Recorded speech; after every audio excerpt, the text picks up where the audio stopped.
So, open, Pledge. roll, pledge, appointment. Welcome, roll call, appointment, welcome, roll, pledge, appointment, swearing in. Shut down. Do you want my Turn computer off. with the?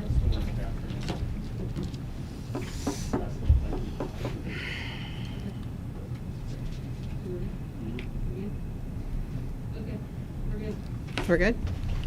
Good evening. I'd like to call this February 3rd, 2021 Sylvania Board of Education meeting to order. Ms. Shanks, can you call the roll? Julie Hoffman. Here. Ruslan Lutfi. Here. Greg Feller. Here. Kimberly Conklin. Here. Thank you. Please join us in the Pledge of Allegiance. I pledge allegiance to the flag of the United States of America and to the republic for which it stands, one nation, under God, indivisible, with liberty and justice for all. Thank you. And it is my honor to make a motion that we appoint Tammy Lavalette to the open seat on the board. I'll second. Thank you. Ms. Shanks, can you call the roll? Julie Hoffman. Yes. Greg Feller. Yes. Ruslan Lutfi. Yes. Kimberly Conklin. Yes. Thank you. Congratulations. Welcome, Tammy. And now you'll be sworn in by Ms. Shanks. That's perfect. Right here, sign.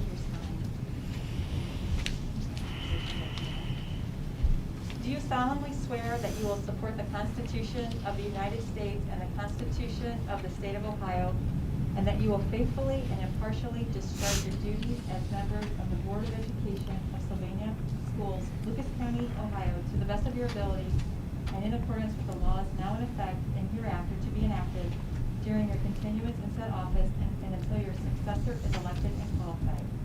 I will. That's great. Congratulations and welcome to the board. Now have a seat for our town hall. And it's my pleasure I'm going to kick it over to you, Dr. Motley. Good evening, everyone, and welcome to our Sylvania Board of Education Town Hall meeting. I am pleased to share with everyone tonight who's watching that we have Chris Peterson, a local icon here in the Sylvania and Lucas County area, that will be moderating our meeting tonight. So Chris, thank you so much for supporting our district and being willing to give your time to us for this wonderful opportunity tonight for community engagement. It's my pleasure, and welcome everyone to the Sylvania Schools Board of Education Town Hall meeting tonight. This meeting is for you. We want to make sure that we're answering questions from our constituents in the community about the school system, about the way the board works, about what's going on with COVID. You'll see a little bit about that as well. So this is an evening that we hope will be very informational for you.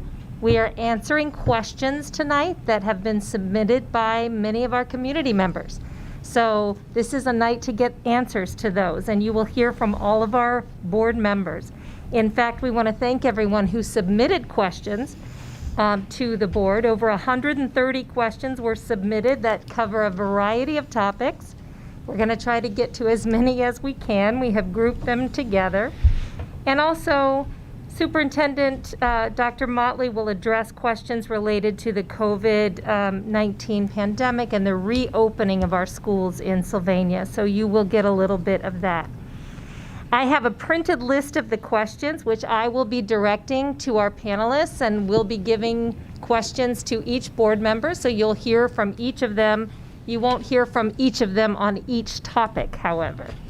And if you are listening and after the town hall feel that your question was not answered to your satisfaction, then we want you to send an email to communications@sylvaniaschools.org, and we will make sure that the question gets answered to your satisfaction.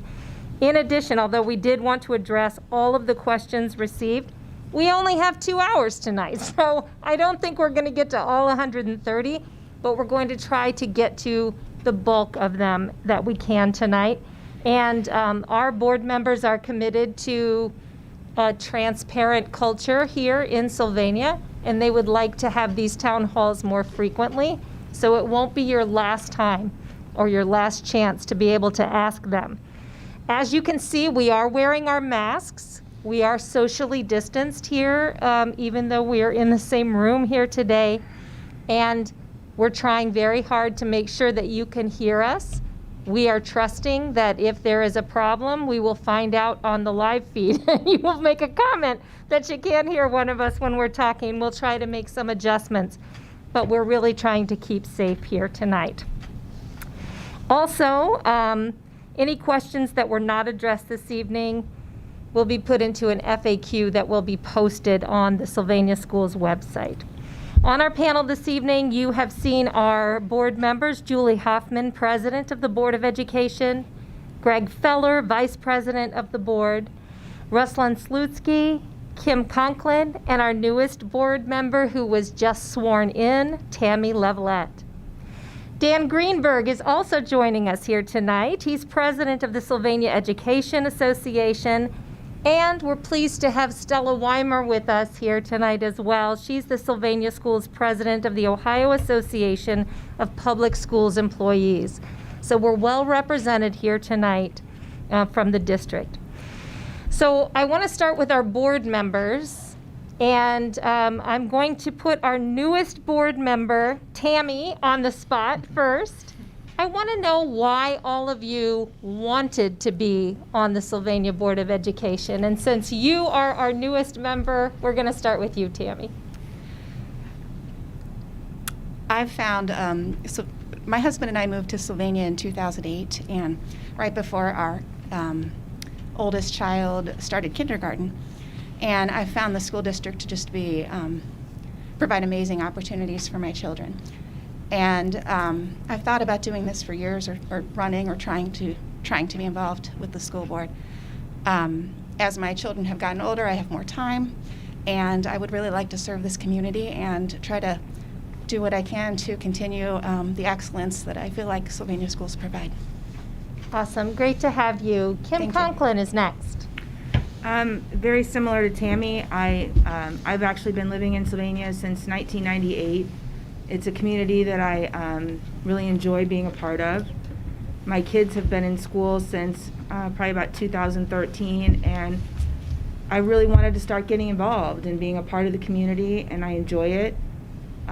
Putting myself up here for the school board was something I did because I truly wanted to help. I feel like I have the qualifications and the desire to be a team member with these fine people, and I wanted to serve my community, and in a bigger way than what I have been doing. So here I am. Thank you very much. Greg. So I first ran for board 4 years ago, and I think I was in the same position as a lot of the community members. That was right after redistricting, and I kind of got involved with that a little bit, and didn't necessarily agree with some of the decisions or maybe the way the decisions were being made. So instead of complaining about it, I thought, well, I'm going to run for board, try and do something. I didn't get elected, and then I ran again. Was it a little over a year ago, and did get elected this time. So I think I was questioning some things, but I'm glad I did it, and now that I'm on this side, I'm glad I can help. Good to have you. Julie.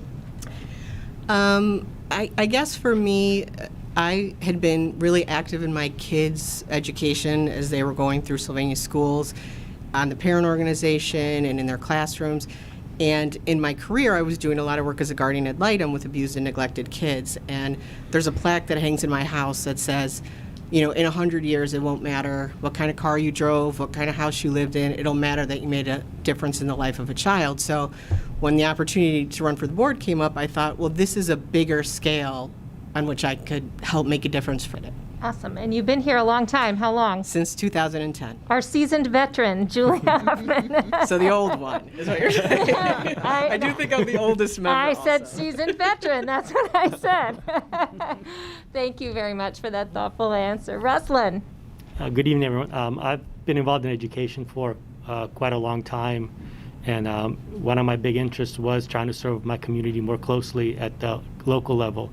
And my kids have both kind of gone through Sylvania schools. My daughter's a senior, my son's a sophomore. we've just had such great experiences with the school system, and the opportunity came about to kind of come on the board and kind of serve the community and kind of provide my educational background. And so I did, and I'm very happy that I did so, and I'm enjoying serving the community. Awesome. So with several new members on the board, or fairly new members on the board, that gives you a little bit of an idea about why they're here and why they chose to serve, or why they put themselves in that position to begin with. We're going to hear more from our board members coming up, but we want to give Dr. Motley, who is also new to our district, an opportunity here tonight. This is a strange position to be in, to come in and be in charge of thousands of students and thousands of parents. And really, you probably haven't had face-to-face with many of them at all because of COVID, right? That's absolutely correct. I have not, and I'm looking forward to the day and time where that will happen, where we return to a more typical model, and I can engage with our students and our parents and our buildings and our events open and freely. When you guys get a chance to interact with her in person, you're going to love her. She brings a wealth of experience to our district and is here under the most grueling and tough circumstances that I think any superintendent could walk into, right, during the pandemic. So difficult times, and we're going to give Dr. Motley an opportunity. She has a presentation she's going to make to us, talking a little bit about the school board, the school district, and the plans for reopening our schools during COVID-19. So Dr. Motley? Thank you, Chris.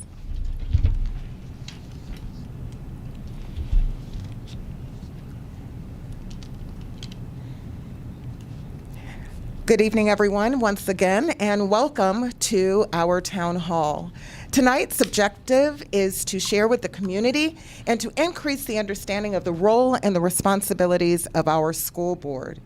In addition, we will share a responsible school reopening update for all of you watching and tuning in this evening. So many questions have come through the online platform, the emailing and over 130 questions. And the major questions really surround it, like what are the overarching responsibilities of a Board of Education? So number one, foremost, is vision, establishing a vision for our district. The vision focuses on students. It is a shared vision based on community beliefs, and actually it demonstrates a strong commitment to the shared vision by using them to guide their decisions. The Board of Education also has a structure. They have a process in which they use to manage systems, to develop long-term plans and short-term plans, and they revisit them annually. In addition, they adopt and review board policies regularly, all of them. They update our policies on a regular basis to make sure not only that we are compliant, but that those policies also meet the needs of our students and our families and our community commitments. They set high instructional standards, and they encourage an innovative learning environment. Number three, and perhaps one of the most important, is accountability. The Board of Education members are responsible for accountability. How do they do that? They monitor progress. They monitor student progress. They evaluate the superintendent and treasurer's performance annually. They evaluate progress toward the long-term goals that they have set for the district, and also the long-term progress and short-term progress, how the district is responding to the community and their desire for what they want their schools to look like. Number four is advocacy. School board members spend a lot of hours advocating for our students and our community, and not just locally, but actually on some state level platforms as well. They seek resources to expand opportunities. They advocate for children, our families, through strong partnerships, not only in our local community, but beyond. They also celebrate student achievement, which I believe is probably one of their favorites, when we can highlight our children and their successes. And also, they also promote a service as a meaningful way to contribute to society. So really, it's quite philanthropic as a role that they serve. Our school board school board members, not unlike all the school boards across the state of Ohio, also are part of an organization called the Ohio School Boards Association. And this is a supportive organization that works with school board members, albeit they seasoned or new, to keep them apprised of a lot of information in regards to their role and responsibilities, as well as providing them professional development. So we'll learn a little bit about what they have to say. They first begin by saying the board is an ongoing entity. This board has been here, and Julie can attest since you've been here for a long period of time, that quite actually, there sometimes becomes a turnover in the members of the board. It is a living, breathing body. And quite frankly, there are policies and legal mandates that come along every so often, and the board has to take responsibility to making sure that we are compliant with those policies, and again, that they meet the expectations of our community. The board keeps the big picture in mind. Really, they set the goals for the district and the goals for the administrators and teachers in the district in order that we can accomplish the best opportunities and provide the best opportunities for our students.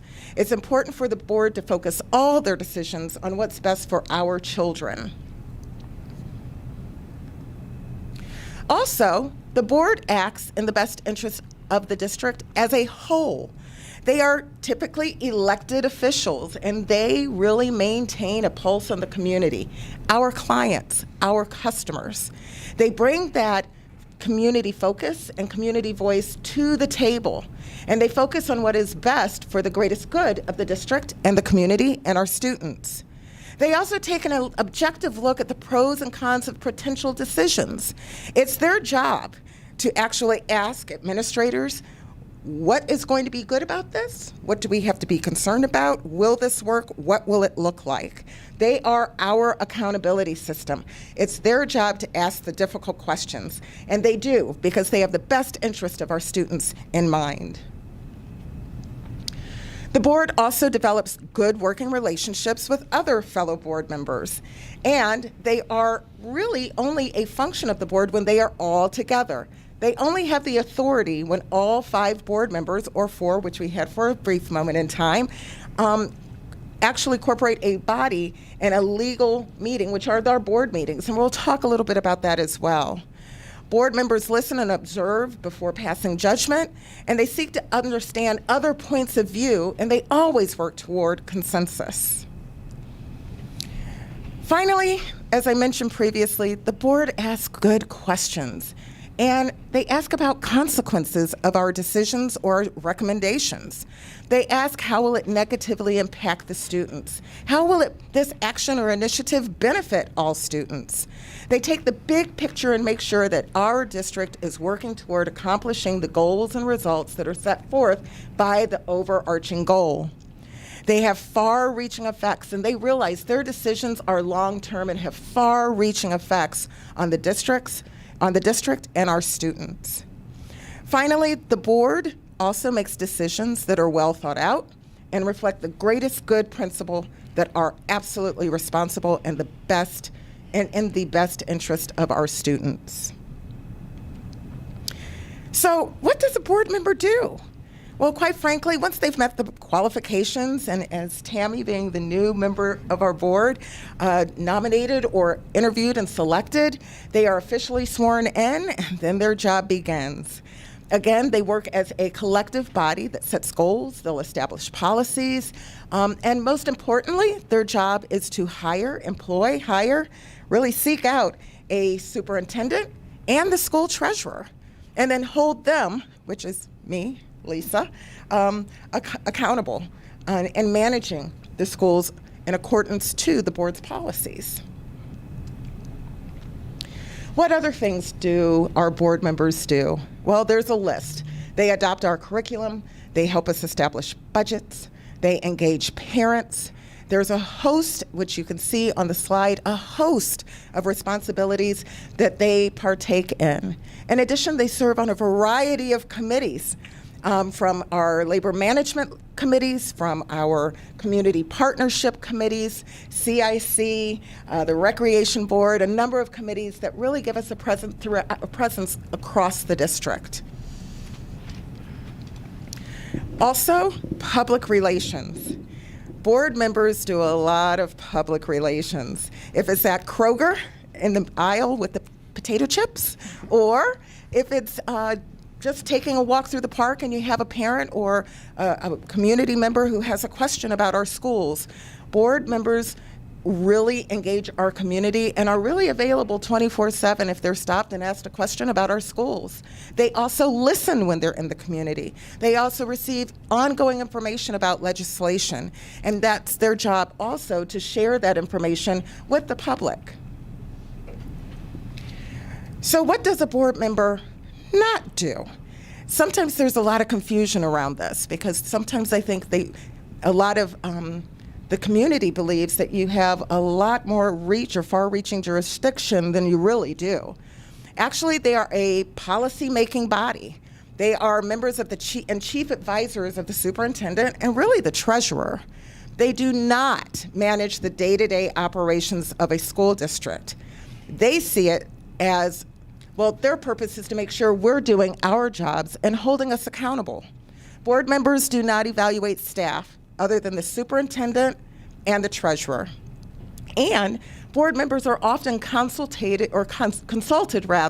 during the hiring process. They may be part of a hiring committee. They may be able to provide their feedback about a certain position or the design of that position. They may give feedback to our organizational chart. But that is one of the things they do. But they do not hire, which some people think you hire coaches and teachers and custodians, and really they don't participate at that level of detail. That's considered part of the day-to-day operations of schools. So what about terms, elections, and appointments of our board members? Our board members have a 4-year term, and that's based on Ohio Revised Code. And actually, there is not a term limit, which is kind of unusual for an elected office, quite frankly. But that, too, is based on Ohio Revised Code. Sometimes people may ask, oh, well, you know, those board members are getting rich off of their seat on the board, all those meetings they have. Ladies and gentlemen, I'm here to tell you, to serve as a board member is extremely philanthropic. They do it because they care.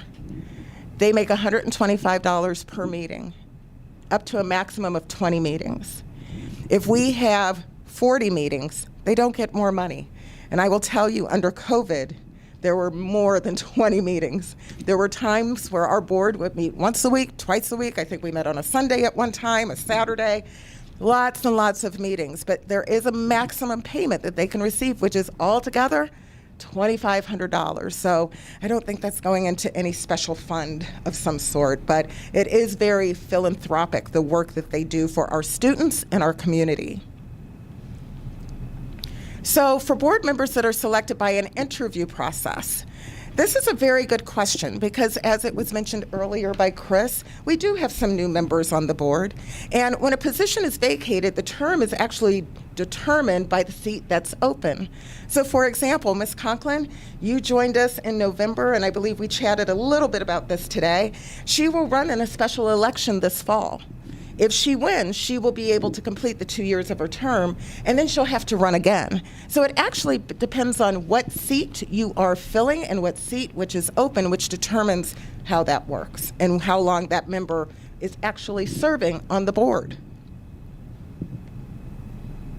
So you may wonder, how do our board members remain informed about best practice, legislation, COVID initiatives.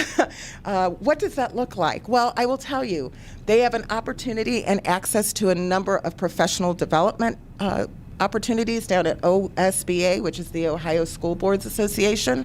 They can participate in training to increase their understanding of the laws and regulation. And I will tell you, Columbus has been quite busy over the last couple of years, and lots of legislation comes down the pipe, and it's their opportunity to actually, they receive updates from the OSBA on a regular basis to make sure that they are informed about new legislation and even potential legislation so that they can be prepared to make recommendations about board policy. In addition, they have a real special opportunity to be the Student Achievement Liaison, which highlights educational best practices from across Ohio. So they can often share that information with our administration or with me as a superintendent or other district employees to talk about and learn from others who are making great decisions about how to help children, highlight those things, and help us replicate great programs. One question I thought it was interesting to address that came across in the online questions is the Sunshine Law and the school board. And really, the school board operates under the rules and regulations of the Sunshine Law. Now, you've probably seen some board meetings. You know that we follow Robert's Rules of Order, but really the Sunshine Law gives Ohioans specifically access to government meetings and government records. It's also a federal law, so it states that every portion of every meeting of an agency shall be open to the public observation. Hence, we follow, based on Ohio Revised Code, we must, as a school board, follow the Sunshine Law. And what that also means, folks, no more than 2 board members can really talk at a time unless they are in a public forum. If they have a majority, which would be 3 out of the 5, that is considered a board meeting and would have to be open to the public. So, responsible reopening update, and I know many may be tuning in tonight in regards to what's happening with schools. When are our children coming back? And I know this is a pretty hard transition into this topic, but quite frankly, after looking at all the questions that came in, I thought it was important and shared with our board president and vice president the fact that I really felt strongly that we needed to address COVID and how it's impacting schools and when our children will return to school. So I'm going to take a few moments here to share what's coming down the pike. So first of all, I think it's important for our community to know and for our teachers to understand and for other employees of our district to understand that the vaccinations are not managed by our district, which that means in real time, we don't have a choice of when our district gets the vaccination, the location, if we're going to get Pfizer, if we're going to get Moderna, if it's the distribution process. Quite frankly, Sylvania schools, like other schools in Lucas County, are being told by the Department of Health, the Ohio Department of Health, and the Toledo-Lucas County Health Department when we will receive vaccinations, how we will receive vaccinations, and what that whole process will look like. I will tell you right now, we were told most recently, the governor released some information through his office that our Sylvania school staff will start to receive their vaccinations the week of February 8th. We have not been told if that's a Monday or a Tuesday or a Friday. We are in a holding pattern, but we are hopeful that we will receive information within the next 24 hours that has more detail from our health department. Of course, after we receive that information, I want all of our families to know our goal is to return all students pre-K through 12 to the classroom all day, every day, after spring break. Now, some parents may say, well, why after spring break? Teachers, custodians, you may be asking, why after spring break? Well, depending on when we get our first shot, there could be 21 to 28 days before our employees get a second shot. Quite frankly, depending on when we get the first shot, if you count out 28 days, we're pretty close to spring break. So we are developing plans and working with our partners to make sure that we are ready to go with a plan. We will communicate that information to our families as soon as we nail down when our first shot will take place. And again, now that we have a somewhat of a vague timeline, and we're being patient, which is very hard, But we want 5 days per week for all students, and we're going to partner with our Teachers Association to include Fridays for our pre-K 5 students. We need to have some conversation about what that can look like, because we do have a staffing shortage and we need to be transparent with our community. But we will partner with our Teachers Association to bring some type of solution to that, because we know that our families want their children back in school on a daily basis. Our team is also working diligently to design summer learning opportunities to address the loss of instructional time. Ladies and gentlemen, I recognize that students all over the state of Ohio missed last year's fourth quarter. That's 9 weeks, followed by summer. And we all know that children experience a summer slide or a summer regression. And then we started remote, and then we've been hybrid. We have to recoup some of that instructional time, and the only way to do that is to find more instructional time. And so we are looking to develop some summer learning opportunities for all of our students, so stay tuned for that.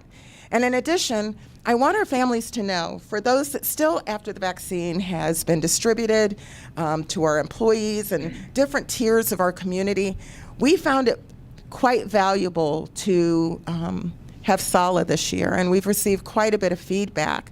That one thing out of COVID, we've learned that there are some families who like SALA as an option, and we feel compelled to continue to provide SALA as an option for our families, albeit for reasons related to COVID, or you may have discovered that SALA works for your child and their learning style. We want to provide that educational option for all of our students, kindergarten through grade 12. So stay tuned, more information will be coming forward with that as well. I thank you for your attention this evening, and I think, Chris, I'm going to turn it back over to you so we can begin with our Q&A for our board members. Thank you. Thank you, Dr. Motley. And so that answered some of the questions that have come in Dr. Motley's presentation, but I know there are a lot of questions for our board members and also for Dan and Stella as well. So we want to get to those right now. And the first one, let's just pick on all the new people. Why don't we? So Kim, you're in the hot seat now with question number 1 here, okay? Can we vote members off the board, Kim? Absolutely. Yeah, I mean, as Dr. Motley alluded to a minute ago, board members run for 4-year elected positions, and any member of the community is free to run for that position, and everyone is encouraged and has the ability to vote for these members. Okay, so you think your vote doesn't count, or just remember that at the ballot box, the Board of Education elections are very important. Julie Hoffman. Yes. Can we vote out the HR director and superintendent? By we, I think you're talking about the public, since it came from them. I think and that's what this is indicating. the answer is no. They cannot be voted out. The HR director is hired by the superintendent, and it's up to her to do those evaluations and make decisions on that contract, and the superintendent is hired by the Board of Education, and that she has a contract, a 3-year contract, and we do her evaluation. So no, the public cannot vote out the HR director or the superintendent. Okay. I'm not really sure who this one is going to. I'm just going to ask the question, and then you can tell me, Dr. Motley, maybe you can just start us off here. Can the Board of Education and Sylvania administration be held more accountable? I believe, as superintendent, and I represent the board and our school administration, accountability matters. Our report card matters. I believe strongly that our school board and our school district has always been an accountable entity, and we use accountability to really inform our decisions. I referenced monitoring progress. That's one of the roles and responsibilities of the board. That's accountability. And we want to use that information as we monitor our progress, that feedback, that input, to improve our outcomes for our students, because that's our core business, educating children. So yes, we do take accountability seriously, and it absolutely matters. I can imagine that at this moment, where there really are no rules or regulations or a book, how to for dummies, run a school during a COVID pandemic, right? That the accountability measures are a little bit fluid right now. Yes, they are. And I thank you for saying that, because I think I actually went to the Amazon website to see if there was a book about how to do COVID, how to run schools under COVID. And, this is unfamiliar terrain for any superintendent, a seasoned superintendent. And you're absolutely right. And where I spoke about legislators earlier and the board being in tune with new legislation, Columbus hasn't quite told us what it's going to look like. Last year, our students didn't take our state assessments, an accountability system. This year, they're saying that they may still take the state tests, but they're going to do something different with the data. So we're waiting to hear. We've been often put in a position of, let's wait and see. And that's where we are right now. Okay.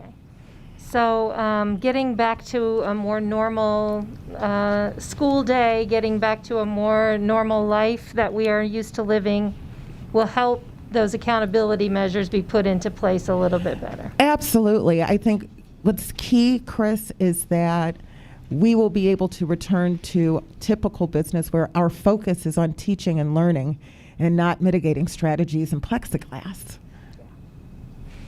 All right, Greg, you're up next. Can the Board of Education and Sylvania administration work for the community and not for themselves? So I guess this question is coming maybe from somebody who feels like that's not happening. Mm-hmm. But just talk a little bit about maybe the collaboration that goes on between the 5 board members.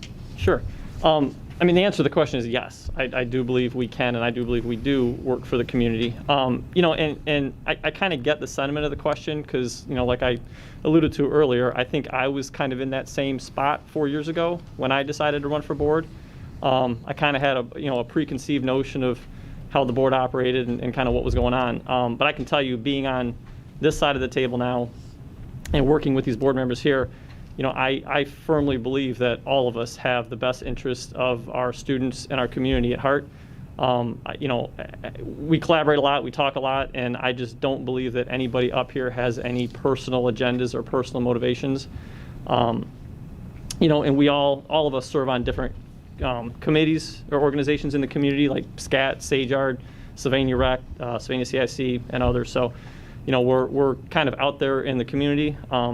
We all try really hard to be accessible. I think every one of us on the board is willing to talk to anybody over questions, concerns. Our phone numbers, our emails are on the website. So yes, I do believe we work for the community, and I do not believe there's any ulterior motives by any of these board members. And again, in a community where you have thousands of people, not everyone is always going to be happy with every decision. And I guess that's kind of what you find out, right, serving on a board like this. Sure. Yeah. Obviously, we've had to make some real tough decisions this year. And, you're right, not everyone is going to be happy with the decisions we make. But at the end of the day, I do believe, we've got about 7,800 students and roughly 1,000, I think, employees that we have to make decisions for. That's a pretty big group that we're trying to make these decisions for. So I do believe that, we all try really hard to make the best decision that we can, given community input, given the different groups that we all come from with different perspectives. We might not always agree on how to do it, but at the end of the day, I do think we are all trying our very best to do what is best for our students. Dr. Motley, there were a couple of questions about trust that came up, and maybe some trust that has been lost in this process somehow. And then you being a new face, I can imagine it's tough because it's hard to forge those relationships with people as you would like to do face-to-face, which isn't really happening right now. So how is the Board of Education and yourself going to gain back the trust of the community? It's a great question, and I do believe, as Greg alluded to, unfortunately, we have not been able to make everyone happy. It's impossible to make everyone happy, and I think sometimes that erodes trust when you don't have an understanding of the decisions being made, the rationale of what the decisions are, of the decisions that are being made. But most importantly, I think we will be able to earn that trust back, because trust is earned, and it's earned by our administrators, our teachers, our employees, and our school board really setting expectations, meeting expectations, and in some instances exceeding expectations. It's follow through. It's really execution and being able to follow through by saying what we're going to do and following through and making it happen. And that's going to take some time, but we're here for the long haul, and we're going to do what's best for kids. Okay, the next question will go to Ruslyn. Why were all the candidates for the open seat on the board not given the opportunity of an interview after submitting their resumes, or maybe didn't even get a phone call thanking them for their application? So we did have a large pool of candidates. We had close to 30 candidates that applied. We screened the candidates. We looked at all the applications. We kind of did what a job usually does as employer. You kind of look through your pool. You pick the candidates you would like to interview that you think will have the biggest impact on the board. We invited 6 great candidates to interview. All 6 were fantastic. And we could only pick one, and so we kind of, as a board, made a decision on the candidate we thought would be the best person to fill that role, and we picked that person. I think we did send an email out thanking the candidates, and I think there was an email sent out after the fact as well. The next question is, Julie Hoffman, I'll have you answer this first. We only see what board members do during the public board meetings. We talked about the sunshine laws, and we're allowed to watch. We're allowed to come to the meetings and be present and see what you guys are doing.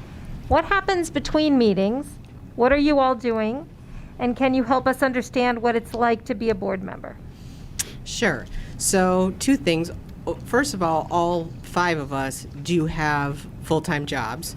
So between meetings, we're doing our regular jobs. But as board members, Greg alluded to it and Dr. Motley alluded to it, that we all serve on committees. There's 22 committees, and at our organizational meeting in January, we assign members to various committees. They're at the state level, they're at the local level, they're inside the district. So like LMRC, which is Labor Management Committee, we have an ACES group, we have like a communications group. There are plenty of groups that we all serve on. So through those committees, you're attending those meetings.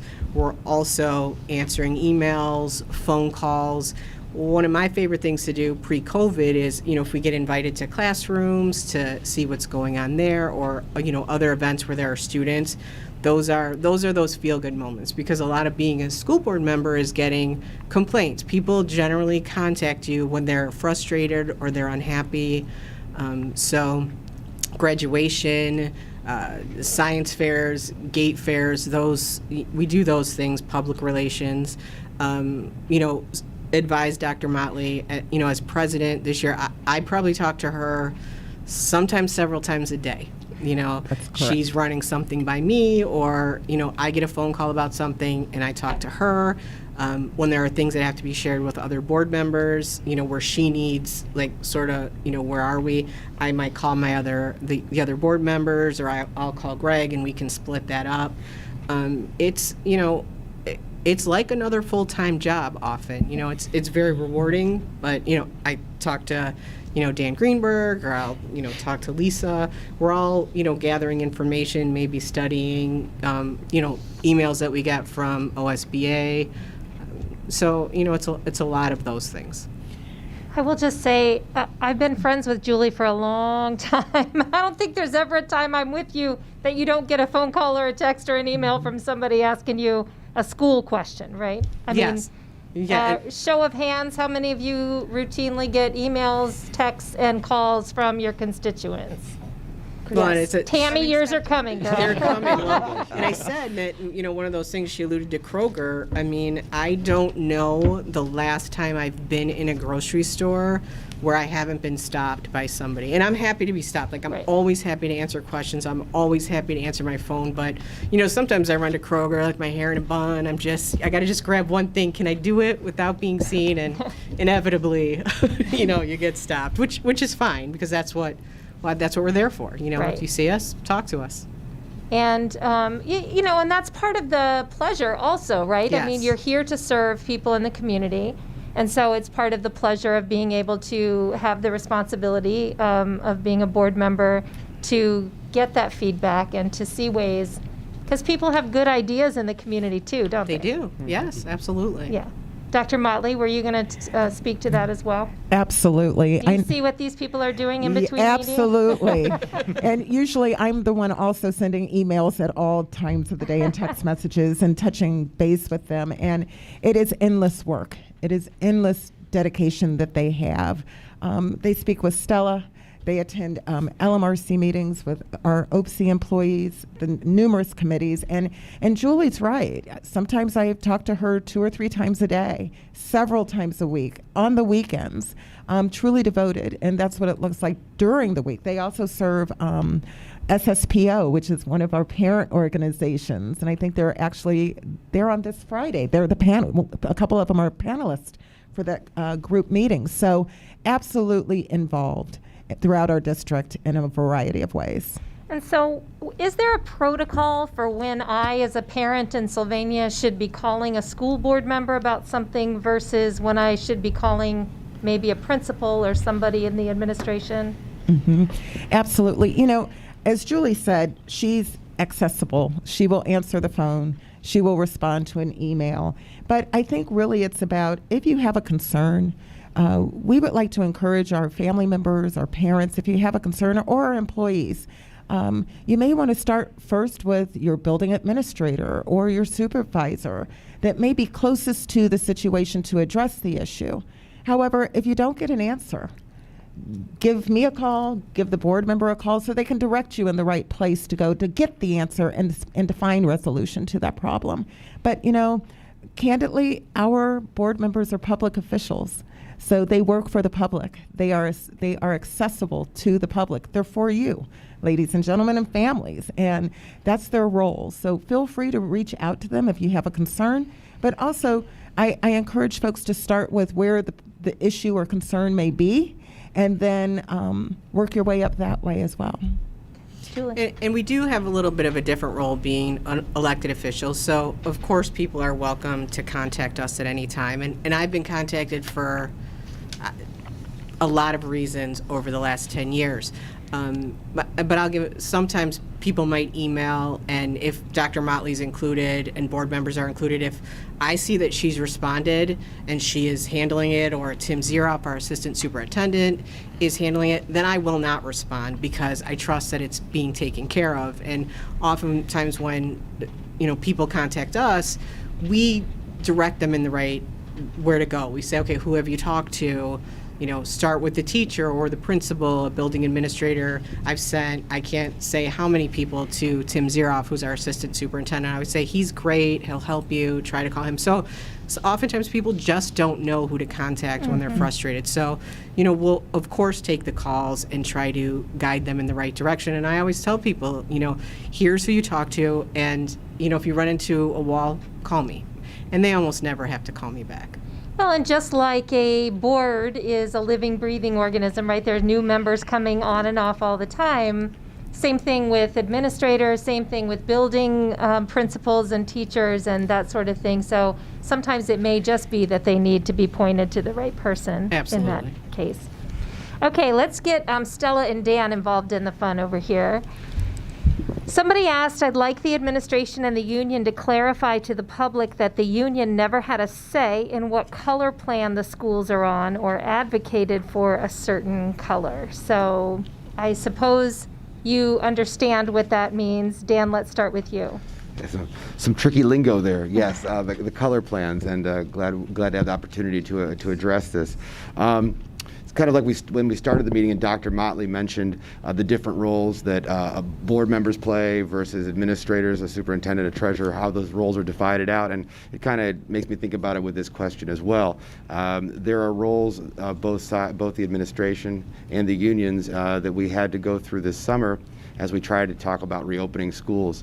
And there were plans that were developed, the red and the yellow and the green plan. There was a lot of teacher input through the summer, a lot of voice given to teachers to talk about, from their perspectives, what were concerns, some things that they thought needed to be in place, whether it was protective things like plexiglass, or maybe it was technology needs, or maybe what conditions would come up. And so there was a good dialogue through the summer about the different plans, the parameters, and what it would take to make them successful. And so we passed what's called memos of understanding between the association and the administration and board that said, under this colored plan, this is what the conditions will be. And those are things that are outside the bounds of the contract. But when it came and still continues to come to determining whether we're red or yellow or green, that is ultimately the decision of the board and administration on that. And that's been what has happened throughout the course of the year. And truthfully, from a teachers union standpoint, it's not a decision I relish having to make. It's a tough decision. I know within the community there are people who are very, very passionate on both sides of it, opening up more or staying closed.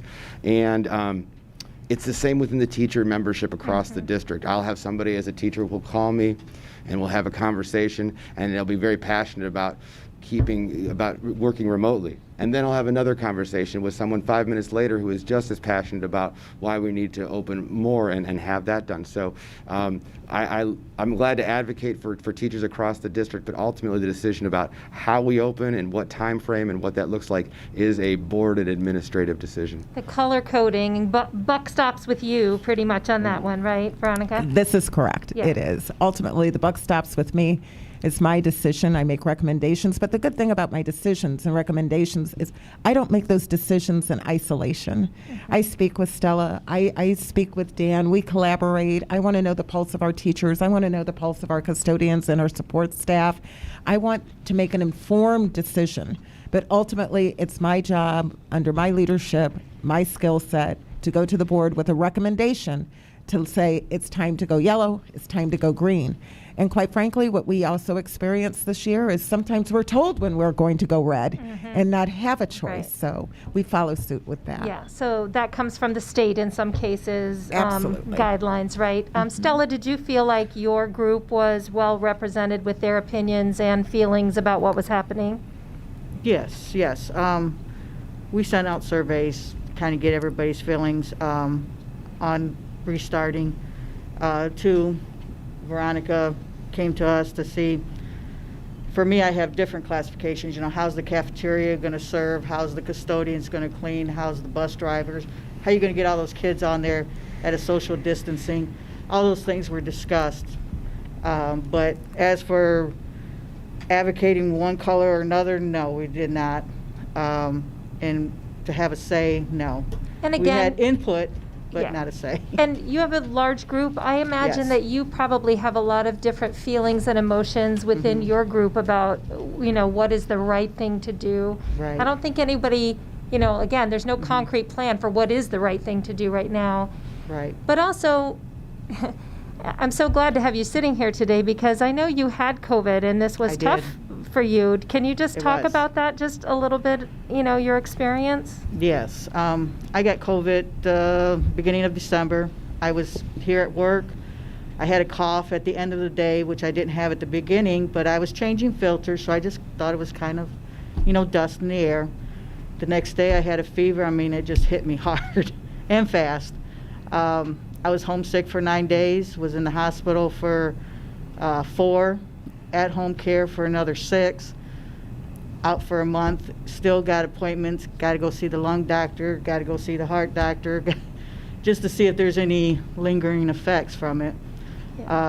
So yeah, as I said, as soon as that vaccination comes out, I'm definitely getting it. Yeah, so, I guess, that's another thing I would like to hear from both of you. What is the feeling? I was personally so happy and excited when I heard that teachers were going to be afforded the opportunity to get the COVID shot, right? So what are your people feeling about it? What are your people feeling about it, Dan? I know that Dr. Motley and I talked recently about that there was a survey done through the district, and I think we were at about 96% of employees, both from the support staff and from the teachers, were when offered, are saying, yes, I will get the vaccine. So I was really pleased with the high number of teachers and the support staff who were looking to get that. And I think, as Stella said, sign me up, and whenever we can get in line, we're glad to do it. And I think it's a lot about bringing the kids back into school and whatever it's going to take to get kids back to school and restore a sense of some semblance of normalcy as quickly as we can. Yeah, we're willing to do it for that reason. You must be telling everybody after your experience, Oh, yeah. Stella, go get the vaccine. Yes, I am definitely telling to go get the vaccine. It just hits everybody differently. I mean, my daughter, she got it, and she's young, but she only lost her taste and smell. So I'm just like, oh, this is good. But well, no, when I got it, it was totally different. Yeah. My husband got it, it was totally different. It's just different for everybody. Yeah, the unknown of how it's going to affect you and impact you is part of the, Right. just fear of this particular And it's tough on the school disease. district too, because when I ended up with it, I mean, I think we were down to almost 2 custodians by the time we had the contact tracing, and I, of course, wasn't the only one who got it. There was another custodian who got it. So yeah, it's hard on the staff once somebody catches it, kind of. Right. And then having to call in substitutes or, whatever, trying to juggle, do we have enough bodies in the building today to service our kids at the same time, right? So Absolutely. that has to be really challenging. Absolutely. And what we refer to that as the burden behind the numbers. It's the contact tracing. Although we may only have one individual that has COVID, we had other individuals that would need to be quarantined and isolated. So you're really talking beyond one person, and it was the burden of the numbers. We had one nutrition staff at one building go completely down. And then, quite frankly, like a lot of districts, are facing shortages in substitute teachers and substitute bus drivers. So, by the way, if anybody's interested in becoming a bus driver, please call us. We are in desperate need of bus drivers, so consider Sylvania Schools. But it is the burden behind the numbers that actually was a difficult challenge for us. Yeah.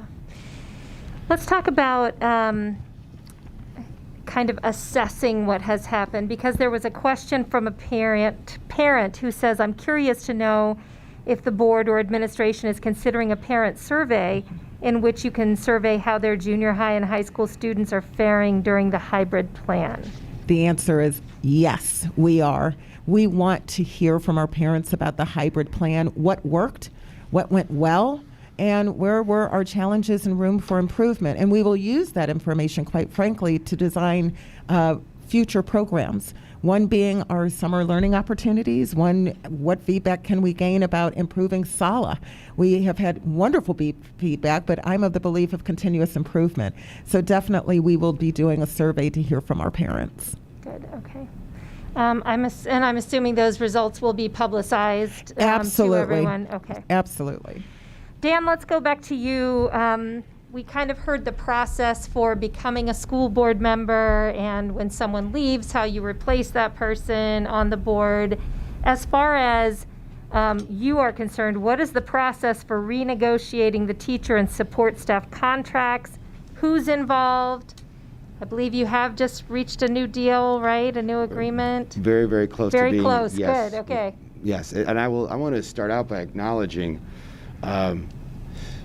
voting on a contract and ratifying a contract and working on contractual terms are typically the times when relationships are strained most within a district. It's very weighty things that you're doing, and you may not always agree as you go through the process. And throwing into our process that started last year and actually in December of 2019, you throw in 2 superintendents, a switch in the middle of our negotiations, as well as negotiating through a pandemic. And I don't know if it can get much harder than that, the challenges you face to an already, a weighty process. But it is a big process where, we represent, as the teachers union represents over 550 teachers, and we start out well in advance of negotiating by gathering information, by establishing a team. It's not just Dr. Motley and I in a room, maybe with a board member. It is a team of individuals on both sides. We had this time about 12 teachers who were part of that committee representing different parts of the district, from multiple buildings, age groups, family situations, and subject matters they teach, so that we have a well-rounded group in there. And we work to find out the interests of the teachers and bring those in, figure out what the most critical things are for them, as well as what solutions they want to see, would like to see put into the contract. And so that process, and then you go into that space and have the discussions. And for us, it was a very long process this time through, over a year. And there were some times in the midst of this most recent negotiations where we took some time off from the negotiations, recognizing there was a pandemic, and we had some pressing issues to handle through that. And as I said, we are very, very close to being done with the whole process. The teachers we had a tentative agreement we reached about 2 weeks ago. The teachers voted on that just this past week, and it was overwhelmingly the teachers ratified the contract. I think there were only about 20 no votes on the contract. So I've never seen such a lopsided ratification from the teachers, and it was really great to see people coming together and saying, yes, this is something that works for us, and it will go to the board for approval, and then we'll be done with that, thankfully, and be able to move on and meet other challenges that we're facing. All right, so see, you heard it here first, folks. That's great news for us. Our teachers are well taken care of. And if I can just take a moment to just say, my daughter has graduated from Sylvania Schools. She was here for 13 years. We loved every moment of our experience in Sylvania Schools. But what you teachers have done in this past year has been nothing short of remarkable. And I have friends who are teachers. I know you are working 20 out of 24 and sometimes 24 out of 24 hours a day, trying to keep up with people, trying to meet the kids where they are, trying to make sure that they are keeping up with what's happening. I know it has been a monumental task, and I just want to acknowledge, and I'm sure the board and Dr. Motley would agree as well, just the amazing work you all have done. So thank you to our teachers and our building staff. Stella, you and your group also, unbelievable, circumstances to find yourself in, especially when you're talking about serving meals and making sure things are clean and making sure kids are getting where they need to be. You are not part of the teachers' contract, right? We are not, no. Tell me about your process. Again, we have a team. We have one representative from each classification. They're usually voted in by that classification, and we all meet. Ours started February of 2020, and then it was cut short because of COVID. And with that, we also had a re-election for my office and that, so we had to wait for that to see who was going to be re-elected in. So we're starting back up in March. Okay. But I think we have a few things already taken care of. So hopefully it'll go quick. Let me just ask the two of you, Stella, I'll start with you. In those negotiation processes, what does it mean for you to have good open relationships with administrators, with board members in those cases? Oh, for me, it's everything. I mean, I can call any of them. I can call Abby any time of the day. I've called Lisa on vacation. They answer the phone. They listen, and they realize, hey, we got to do something. And through this pandemic, they've been great for me. I mean, I couldn't ask for better. Dan?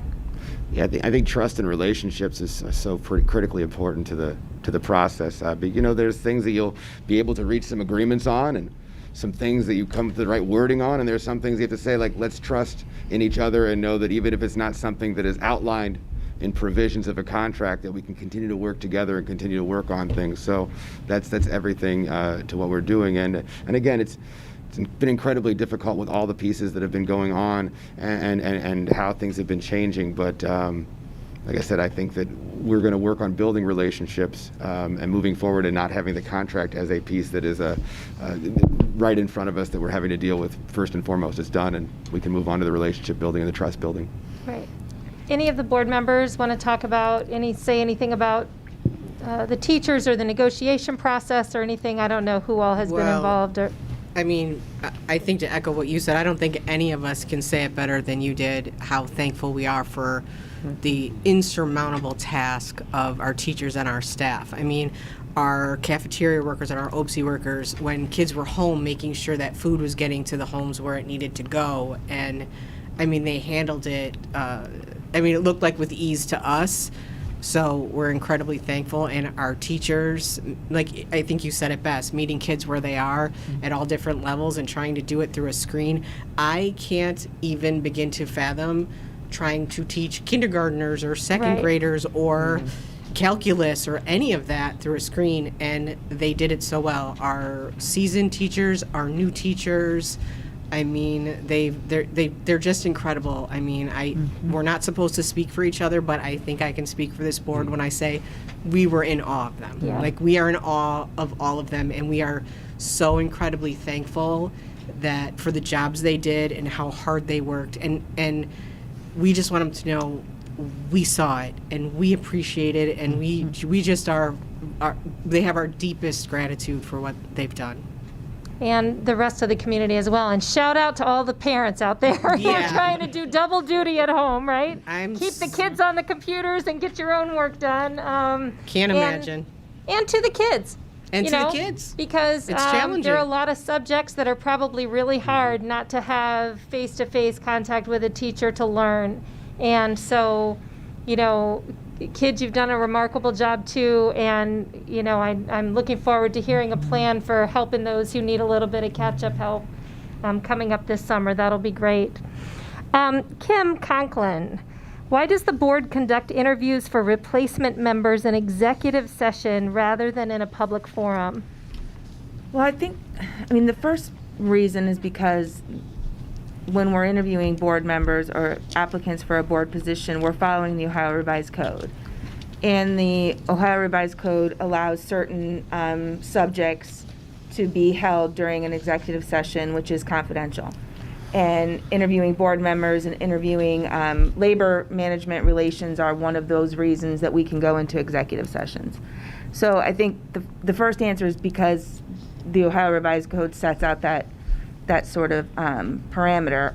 The other reason is just sort of a practical one, in that I think we can expect to get more of an intimate and a realistic response from people when it's a private conversation. I mean, I can't imagine having a job interview where the entire public, the internet's allowed to watch it. I think we can count on getting better answers. And sometimes, you know, in these interviews, we ask personal questions, and I think it's just more conducive to a good interview and getting a good feel for somebody if it's a private conversation. Got it. Dr. Motley, how do you plan to collaborate and get input from teachers as you move forward with district policies? Well, I would like to begin by saying I recognize the hard work, boots on the ground, dedication that our teachers in Sylvania have given our students. I so echo Julie's thoughts and sentiments. I will tell you, our teachers have gone above and beyond to help our students in the most difficult times. It came upon us, and they responded, and they were pulling double and triple duty sometimes. And quite frankly, it was a huge adjustment for our educators and our support staff, a significant adjustment. And at times, the plane was in the air, and they were still trying to adjust and learn Schoology and how do I work this screen, and my Chromebook isn't working like it used to. They went through so much. And I thank you. I thank our teachers. I thank our support staff. You are our number one investment, our human capital. You make it happen for our children every day in our classrooms. And I'm appreciative and humble and, quite frankly, so thankful that I get to work among such a great group of individuals. And because they make the magic happen in the classroom, quite frankly, I value their input. I value their collaboration. And I look forward to continuing what is being reestablished, which is ACEs, which Julie referenced, and that is actually the Advancing Collaborative Advancing Collaborative Education, I do believe. And that's something that was in existence before I got here, and I'm excited to continue that work, to hear from teachers. Also, I would like to start a teacher superintendent cabinet where I have key teachers from each building that meet with me and talk with me and share their perspective, and also give me an opportunity to ask questions and gain their insight and expertise of their reality, so I can also continue to make informed decisions. It's more or less like a teacher's council for me, and I think that's so important because They know, they're familiar with our students and they're familiar with our families, and I want to hear from them as well as our support staff, so we can continue to make gains and do what's best for our students. I mean, can you imagine getting a job to lead a district with, 1,400 employees, however many employees there are, 7,800 kids, all the parents attached to those kids, and other community stakeholders, and yet everybody's on lockdown and you can't meet with people and you can't, have big teacher meetings where, you can pull everybody together. It's just a really kind of tough time for a new person to come in and really get to know and make those relationships with people, right? Indeed, but I'm looking forward to it. I believe we can see the light at the end of the tunnel, and I'm excited to jump in and see people, their entire face, quite honestly, from here up, in classrooms and talking with teachers and in cafeterias and talking with students and more sporting events, and I'm thrilled to get to know our staff. Quite honestly, Dr. Motley hasn't seen our district at its best either, yet because of everything that's going on. So we look forward to showing you how truly awesome Sylvania really is, Dr. Motley. Greg, do you feel like there is good leadership in the administration? So the short answer is yes. I do understand, that maybe there is a perception of a lack of leadership out there. Because honestly, we haven't had a ton of stability at the top lately. Correct me if I'm wrong, but I think Dr. Motley is our 4th superintendent in 6 years. So, with that transition, there can, be that perception of leadership. And I get the question, as I said earlier, 4 years ago when I ran for the board, I was there. I ran because redistricting, I didn't agree with some decisions. So I, kind of had that perception as well. But, now that I'm on this side of it, I can see what goes on to run the district, the people we have in place. Yes, I do. Along with Dr. Motley, we've got, Lisa, our superintendent, who does a phenomenal job with the finances. We have Tim Zeroff, our assistant superintendent, who does a great job. And we have a strong cabinet in place and our principals in our building. So I do believe the whole leadership team is strong, and I think we're well positioned going forward. And I do want to mention, maybe I know this has been said a lot, maybe people don't want to hear it anymore, but it's true. We've gone through the most challenging time, at least in my lifetime, that we've ever seen this past year. So, and I'll admit, and I think all the other board members would admit, things didn't go real smooth this summer and the fall. And then Dr. Motley came in August, kind of in the middle of that. And so here she is thrown into a new job, into this COVID situation, into the issues that we had going on. But I truly believe she's done an excellent job navigating us through from that situation we were in to where we are now, with our elementary students back in school, our vaccinations rolling out for our staff, the plan, as she said earlier, to bring junior high and high school back 4th quarter full time. So I know there's a perception out there, but the work that's been done and what she's done, and everybody really, from Lisa to Tim to the cabinet, everybody, getting us from there to where we are today, I really think has been phenomenal. So, I know there's a perception out there, but yes, I strongly believe that we have a solid leadership team in place, and that's just going to carry us forward in the future. Good. Ruslan, you get the next question, which is, why is there not more diversity on the school board?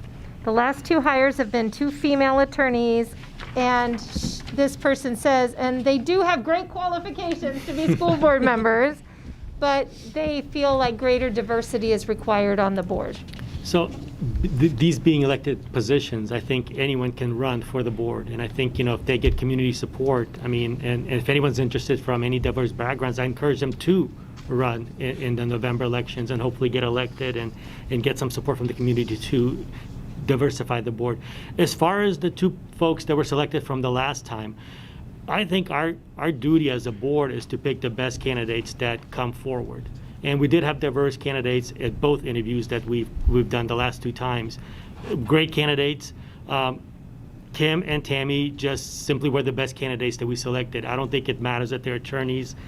I don't think it should matter to the community that they're attorneys or really what position they hold for their jobs. I think our job is to really pick the best people that are going to represent our constituents, our students, and our school district.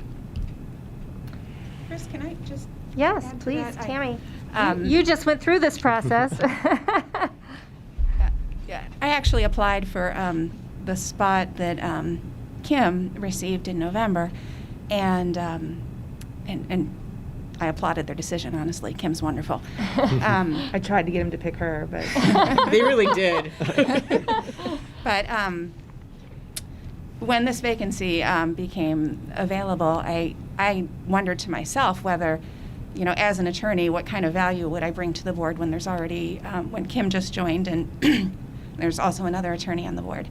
But I thought about it, and we're not being brought onto the board to practice law or to be lawyers. We have skills that we develop in the practice of law, like conflict resolution, I think, and risk management, research and analysis skills that are helpful to this role. But we're not here as attorneys. We're here to serve the community. And we might use some of the skills that we develop in the practice of law to do that, but that's not why we're on the board. Thanks. And parents of kids in Sylvania schools as well, right? So Yeah, you have that experience as well. I do. I have, I think, I'm not sure if I said earlier their ages, but I have 2 at Northview and 1 at McCord. So I've had the opportunity to work with a lot of the professionals over the years. Not work with necessarily, but I admire them, honestly. I've been really impressed with everything I've seen, and in terms of both teachers and administration. So I think that I can put my skills to use to advance the school district. Dr. Motley, it has come to the attention of the Sylvania community that an audit of employees of Sylvania schools is being held. And although this is common practice from time to time in all business and public institutions, I'm wondering why it's taking place during a pandemic where nothing is normal regarding job duties. Why pay a company to do an audit when we're in the middle of this crazy time? Our schedule is not normal. Our work duties have increased with cleaning and social distancing, remote learning. We could change all the protocol in just a moment. Would the audit of employee jobs really be accurate and cost effective at this time? Well, let me start with saying we have amazing teachers, we have amazing support staff, and this is not a performance audit. The audit is not designed to reduce staff or increase staff, but really just take stock audit of how our roles and responsibilities are lined out, or laid out, I should say, throughout the district. We're just taking a pulse, a closer look. As the individual said, every good organization takes a pulse on their employees, and are we running efficiently? Do we need more employees, perhaps? Do we need to repurpose some employees? Do we need to look at what we're asking folks to do and make those adjustments? And quite frankly, our folks that will be participating in this audit will have a voice at the table. It's not just a survey, it's some focus groups, it's surveys, it's talking to people, it's observations, hearing the voices of our employees, perhaps where we're expecting too much, where maybe some employees want to do more or find out another opportunity within the district. But we certainly are including staff members in the conversation, and we're hoping that it will improve our district in regards to the services we provide for our students, our staff, and our families. And I'm just assuming that there's like a consideration taken into account for the current situation that everybody is in, right? Absolutely. Our number one investment is our human capital, and we will certainly take into consideration the current working conditions and the current state of schools, if you will. That's definitely one of the variables that will have an impact, and we won't use it exclusively because it wouldn't be fair to anyone to do that. Julie, the next question is for you. As a teacher, I ask if the board has recognized our school climate has changed and we have not experienced such discord within the community and within our schools in a very long time, and what you think the contributing variable might be that has changed this. How aggressive and with what critical eye will the board be evaluating our superintendent and HR director? We cannot use the pandemic as an excuse for leaders who lack communication, have an anti-teacher philosophy to education, and a leadership style that does not promote transparency, continuity, collaboration, and respect. So it's almost a two-part question there. Okay, so yes. we do recognize that the climate the past year has been very different than what we're used to in Sylvania and probably truly across the country, but particularly here. Can I point to exactly what it was? No, I think it was a perfect storm. I mean, we have had turnover at central office and on the board, and there's a pandemic, as we all know. You know, and the pandemic did have, you know, tentacles reaching out in different directions, which caused a delay in negotiating a contract, which, you know, was very frustrating, I think, for our employees. You know, all of those things, I think, you know, fed into the climate. We're not happy with the climate. It's been very tough to watch. Relationships are important, and I think that has been a real strength in Sylvania as long as I've been here, the strength of the relationships, you know, between administration, between the support staff, the teachers union, and the board. And we stumbled a little bit this year, and I think it's important to own it and not sugarcoat it and say, hey, you know, everything's okay. It hasn't been okay, but I know that we're all really committed to improving the climate and improving the relationships. We are already doing that work, and I know, I mean, we're committed to doing that. I feel really great about the board as we sit here. I think, you know, we all work really well together. We're all pointed in the same direction. We are collaborative. We're respectful of each other. We're a team who will speak with one voice. It's not about any individual board member. It's about the team and keeping the focus on doing what's best. We don't evaluate the HR director, Abby, who is new and learning the ropes, and again, coming into a new community during a pandemic, which I think would be challenging for anyone. I'm certain she's getting, you know, learning the district, and I know the HR director has a lot of contact with all of our employees. As for Dr. Motley, that is our responsibility to evaluate her, and we take that responsibility very seriously.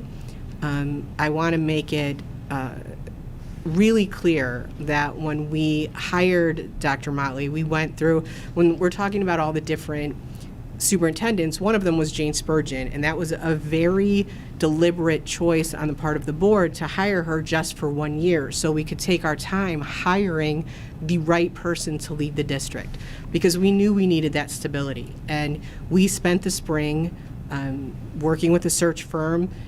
She went through a very rigorous interview process.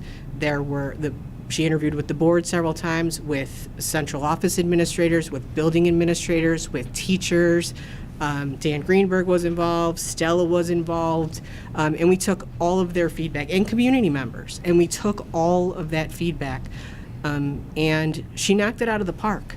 She knocked it out of the park. And so I want to be really clear that although it's been a difficult year, there's been times I'm afraid she's going to just run away from us and say, this is too much.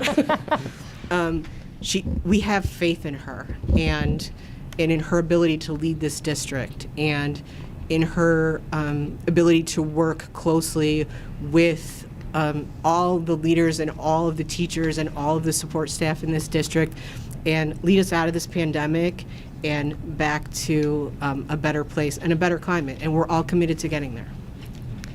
The truth of the matter is, you know, we all know this. This is a very emotional time for people. It is a life and death situation, as Stella very well knows from being laid up for a month and still going through some issues from her COVID bout. People are worried about their health, worried about their finances, worried about their children, worried about a lot of things that are, you know, just getting things back to what we know as normal in our community.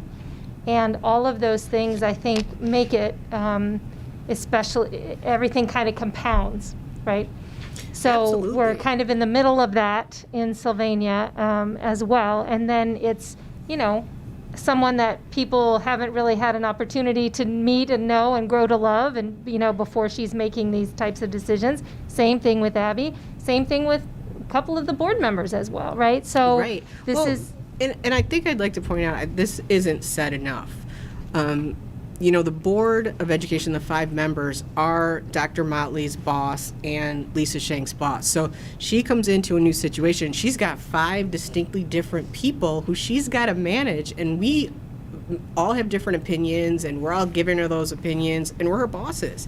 And she's trying to manage that, and really sometimes taking it on the chin, because she's getting it from behind from board members. One's like, I think this, or I think this, individually as we're advocating, and then she's got to manage that, and sometimes as a board could be difficult. So I applaud her for that, and she never puts it on us. She takes it, and the buck stops with her, and that's what she says. So that in itself can be challenging, but we're way better now, right, Dr. Motley? Yes, ma'am. Absolutely. well, and just getting used to everybody, right? And everybody learning how to COVID. collaborate and work together. So, when you have changing personalities constantly, that happens. Dan, I don't know if you wanted to say something, but it looked like maybe you did when we were kind of talking about the climate of the schools and if things had changed. I think, well, I'm glad to speak about it. I know that it is a tough time, and there are so many obstacles in terms of, and so many unknowns put people on edge. I mean, that I think is a reality for all of us, for all of our places that we're coming at it, and from obviously wanting the best for our district, wanting to be as successful as we can. And I think Dr. Motley referenced it, the idea of the light at the end of the tunnel, and hopefully we're getting there. And I think that we're committed to all of us working on the climate within our district, and I think that's evidenced by the fact that we're all here as board members, as our administrators, our superintendent, as our leaders of the associations. I think that demonstrates a desire to move forward, to improve the climate, and to do so together. Right, and keep the kids first at all times, right? Thinking about what's best for them. Greg, we need community leadership now more than ever, yet in the face of adversity, 2 board members resigned, with the most recent one being overshadowed by unprofessional conduct. How can the board ensure we have the proper people in place and restore our confidence in your ability to lead through this difficult time? Sure. Well, Julie kind of stole some of my thunder, took some of my answers, but so That's what I do, I know. You I know. can say it again, it's fine. So, I kind of took this question as kind of 2-part, since we have just appointed 2 new board members. So I kind of took this as, board level and also administration level. But, at the board level, I do feel like we have a great team in place to lead us forward. I think our board members bring a diversity of perspectives, a diversity of the different kind of groups that are out there. Ruslan brings the educational perspective. Most of us have kids in the district at various levels. I've got kids at all 3 levels, so we have that. So I do feel like we have a very good, cohesive group that can work together. Now, we all do have different opinions on things, and we don't always agree on everything, but I think we're all able to work together to find a solution that's best for our students. So at a board level, I feel really good about working with this group going forward. And then at an administration level, I said this earlier in my other answer, but I do firmly believe that we have strong leadership in place with Dr. Motley, Lisa, Tim, the whole cabinet, principals. As Julie kind of stole my answer here, we did go through quite a long process in when we hired Dr. Motley. We did solicit a lot of opinions from different people, different groups, and we took all that into consideration. So I do feel like we made a very good decision with hiring her. So I feel like we have her in place. And I do think part of the whole leadership thing, as I said earlier, I think kind of goes along with the turnover we've had over the last several years. And I think along with that, I think maybe the board kind of maybe got a little more involved in the day-to-day than what really we should be. Because as Dr. Motley said earlier, the board is really a 30,000-foot level. You know, we don't get in the weeds. We don't run the day-to-day. Quite honestly, none of us are qualified to run the day-to-day. You know, we're not educational professionals. That's why we hired Dr. Motley and Lisa to do that. So I think with the turmoil, maybe the board has gotten a little more into that than maybe we should have. Now that we have strong leadership in place and we trust her, you know, we can kind of take a step back and get back to more of our 30,000-foot level. So I feel good about it going forward. Dan, this next question is for you. I almost don't even want to ask it, but we're committed to asking the questions that were on the internet. I understand that teachers deserve better pay, but why is it okay to ask for a raise when the district lost money due to COVID? Parents and community members are struggling due to COVID. 70%, more than 70% of our teachers received their annual raise this year. I was under the impression these would be only yes/no questions. You know, that is a tough piece. I mean, considering the tough times economically, absolutely, that's something to think about. But I think the first thing to make clear is our teacher's contract is not solely about wages. It's a lot of it is about working conditions for teachers, and our working conditions translate into student learning conditions. And if we're feeling good about the structures that we're able to set up through the contract that allow us to be successful, then we're all successful. So when we think about this long negotiations process we were part of, so much of that was not at all about wages for teachers. So that's just as we think about, yes, it seems like the most natural place to go is it's about wages, but really it's not. Wages were a part of the discussion, absolutely.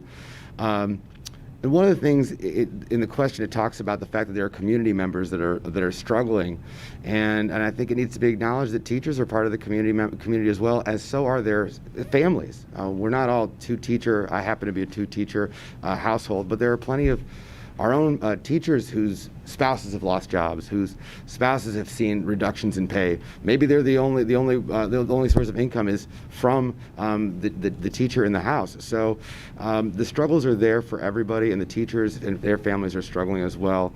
And so we're trying to be responsible for all of our members in that way. But again, that was not the focal point of our negotiations. It's just one part of our negotiations. Right. Dr. Motley, what is the board doing specifically to reduce this teacher-student ratio in Sylvania? What's the target ratio for various grade levels? Thank you for that question, Chris, because in my short time since August 1st, I've actually more recently, when we brought our pre-K-5 students back to our buildings, I was actually able to observe what our classroom teacher ratios look like. The beginning of the year, we started hybrid, and I really didn't have a pulse. I saw numbers on a grid, but I will tell you, as a seasoned educator with 30 years under my belt, I believe some of our class sizes are entirely too high and are not at a number where it will maximize not only instruction, but more importantly, student learning. I'm willing to explore what those ratios should be and also make recommendations to our Board of Education about how we can reduce some of the numbers of our class sizes. I know there's a couple of first grade classrooms that come to mind that quite frankly need to be right-sized.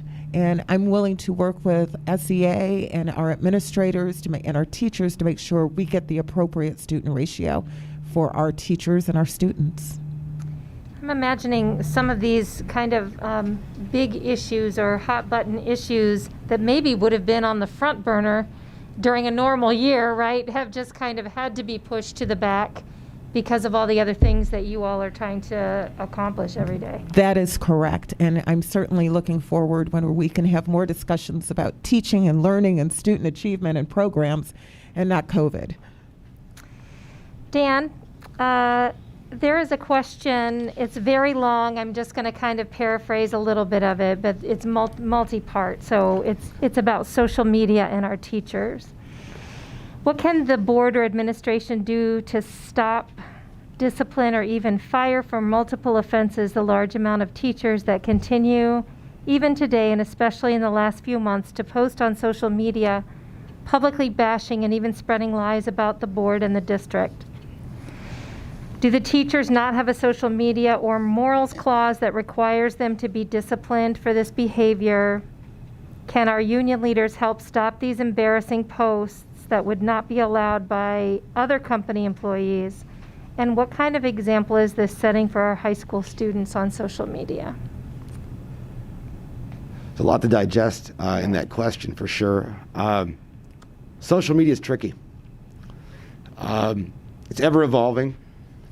I remember when Facebook first came out and the recommendation from the teachers union at the state level was do not get an account, do not be involved, you do not know what is going to happen, and it was a lot of fear of the unknown, and there still is that concern, and it's ever changing with social media. From that standpoint, as it relates to the union part of things, from the time that teachers are hired into Sylvania, both the local leadership in the Sylvania Education Association and the leadership from the state level, the Ohio Education Association, we provide trainings.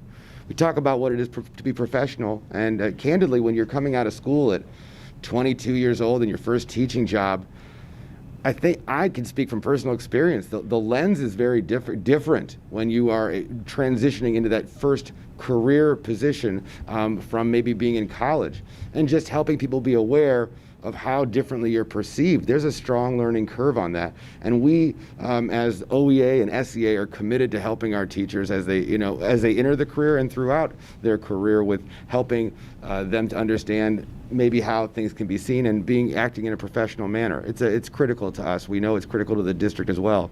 So there's that component. The piece about the board and how that works, I mean, again, to be candid and honest, if you Google teacher fired for social media post, I'm sure you're going to find 100,000 hits. It happens all the time that when teachers or educators post things that are deemed inappropriate in any given school district, there are disciplinary measures that are taken up to and including termination. So it's not something that Sylvania would have a specific clause in their contract. It's a matter of the way that teachers present themselves. It's a weighty piece for teachers. It's mentioned about what happens in other jobs. For teachers, just like when Julie talks about being in the Kroger and being stopped, for us there's almost a 24/7 morality piece to what we do, and it's Absolutely. very difficult. Yeah. It's a very weighty piece to have because people acknowledge you're working with people's kids. Mm-hmm. And so it's a heavy weight to bear, and I think teachers really try to do so with grace and with professionalism. But I also think, as community members especially, there's a lot of negative things that have been on the internet. And sometimes it's a matter of teachers maybe looking to put on a different hat, maybe as a parent or community member. Maybe they do speak about something on the internet, on a social media post. They're speaking with passion, they're speaking their truth. As they see it, and they're maybe it's just trying to defend something that they believe in strongly, and it's a real gray area on that. I don't envy board members and administrators for in that space of having to maybe having to dive into that kind of stuff. I can say there is within the association here locally, there's often a self-policing among us. Someone might post something, and a friend might text a colleague from the building, "You might want to take that down. You might want to edit what you say. This might be how," and so there is some self-reflection on that, and I think that our teachers are always striving to act as professionals and wanting to put their best selves forward, and so I know it's an ongoing, it's an evolution, especially as it comes with social media, and I know it's something that we'll continue to work on. Thank you for answering that. Kim, the current state of our community is a little scary, and it's changing from the top. What will it take to release Dr. Motley from her contract? I'm also very disturbed by the treatment and attitude of the new HR director. We want our old Sylvania back. We want leaders who respect teachers, parents, and students. As a community member, I don't want to see how this plays out for 2 more years. So I think that this question kind of goes, I think the answer is, when it comes right down to it, the board is absolutely responsible for holding Dr. Motley to a set of standards, and that's our intent. That's what we plan to do. Do we have any need to do that right now? No. And that goes to the overarching premise behind this question, which is that the administration does not respect or value the teachers, and I just don't think that's the case. And I think that, however, the fact that this question is being asked speaks to what Julie was talking about earlier, which is there's a disconnect. You know, Dr. Motley and our HR director came in to a new job in the middle of not just a pandemic, but bargaining. And bargaining is by its very nature adversarial and contentious. So they got to know our HR director and Dr. Motley during this contentious and, oh, by the way, pandemic time. And I think that there's some feelings there that we've got to work on. And as a board, we know that. That's on us. That question is being asked because there's some distrust, and it's on us to fix that distrust, and that's our plan. And we want to get to the point where that question's not asked because the teachers feel respected and feel valued, and so that's our goal. And I hope that in the next town hall, we don't get a question like that, because that will be healed. Dr. Motley, before you were Dr. Motley, were you a teacher in a classroom? Yes, I was. Can you tell us a little bit about your background? Absolutely. I started teaching in Akron Public Schools 30 years ago, and I started out as a Title I intervention math teacher at the largest elementary building that had over 700 kids. And so I serviced the students who struggled in math. They were the neediest of students, and that's where I began. And then I also taught middle school math, and middle school is a great place to work with children. They have a moment during those ages, those years, right? But I loved middle school. I loved middle school math. I still keep in contact with some of my former students who reach out to me every once in a while. And back when I was living in Copley, we would go to lunch, or I would meet them for dinner. So that's where I really began to cut my teeth about, and really my fabric came together. I wanted to have a greater impact on students, more families. I will tell you, my background, even as a student myself in elementary school, I was the underestimated child. I went to school, I did everything I was supposed to, but I also got all the letter grades. Wasn't a straight A student. I had to work hard. But I also wanted to advocate for children. I didn't want to have children go through what I went through, and I wanted to break that cycle. Opportunity, access, encouragement, direction, guidance, all those things that give our children choices about who they want to be when they grow up. And that's what speaks to me. So as a middle school teacher, and recognizing that they're the children that have all the answers but will do anything for like a piece of gum, that's that age group, I enjoyed it. And it really made me into the person I am today, to recognize the different needs of students. It also means we have different people in different stages of their life when they come into education, in our families. Many families are struggling right now, as Dan referenced. We are, but we will get through this as we pull together. And I will tell you, I've worked in an urban district, I've worked in a suburban district, I have worked in a rural district, and a first-ring district. Kids are the same. Parents send us the best they have each and every day, and they want the best for their children, and that's what we're here to do. I appreciate you sharing those things with us. And I just also want to point out, you mentioned, Greg, we're on our fourth or fifth superintendent in 6 or 7 years here, right? And all of the others were known entities to Sylvania schools. So Dr. Motley is, the first one that has come from outside that nobody really knew or had a relationship with or knew anything about. So we're going to cut her a tiny piece of slack, and hope that as things start to improve, you'll get a chance to get to know her, build that relationship, and that trust will come back both in the administration and with the board. Julie, how is the Board of Education president selected or appointed, and what authority, responsibilities, or obligations is that person accountable for in contrast to the other board members? Well, the president and the vice president are elected yearly at the organizational meeting. There's a nomination made by any member. Any member can be nominated, and then it's by majority vote. for president and vice president. Within board members? Within the board, just the Okay. 5 of us. Okay. That's correct. The president doesn't have any really more authority than the other board members. Vote is exactly equal to everyone else's, and we still all speak with one voice. The president presides over meetings, would do things like sign contracts or legal documents, is sort of the point person with the superintendent or the treasurer if they need to, confer with a board member. If there are things having to do with press, it's usually the president that they'll call. So they're really sort of a point person, and they schedule special meetings if we need them.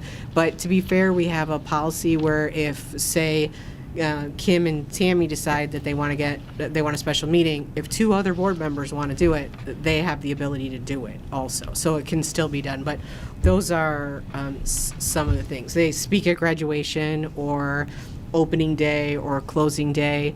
But also, I spoke at graduation when my second daughter graduated, but I wasn't president. But if you have a child graduating, then you're always offered the opportunity to speak, or if you just really like public speaking. So I told Tammy she can take it this year and practice. I'm always happy Which, to let by the someone way, else. Julie does not really like to do. Julie I know really that. doesn't like, and Julie will acknowledge that Chris has helped with her speeches because I'm not a writer either. So, Rosalind, what current standards and measurements are in place for Sylvania School District residents to evaluate the performance of the board members? Okay, so I hear what the question's asking, and I think there's really no way, because of being public officials, that there's a public way to evaluate officials. But what folks can do is, and they do that now, is they can send us emails or phone calls to kind of let us know, hey, you're doing an okay job, or what were you thinking? So I think there's that kind of more informal, more less public way to provide some of that discourse.